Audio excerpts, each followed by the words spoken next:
সাইয়েদনা সুলাইমান আলাইহিস সালামের ওনার এক ওয়াজির ছিল, ওই মন্ত্রীকে নিয়ে উনি বৈঠক করতেন। ওনার সময় উনি মালাকুল মাউতের সাথে বৈঠক করতেন।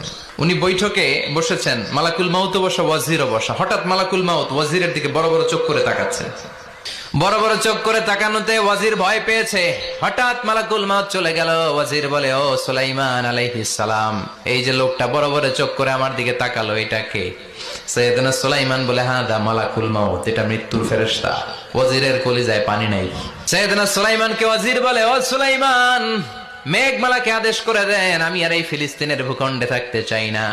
আকাশের মেঘমালার উপরে আমারে বসিয়ে দেন, আর বলে দেন আমারে নিয়ে যেন আকাশের মেঘমালা হিন্দুস্তানের ওই দূর পর্বতে রেখে আসে।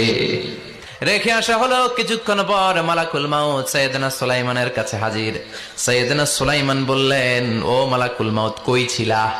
কয়েকটু আগে হিন্দুস্তান থেকে আপনার ওজিরের রুহু কবজ করে আসছি।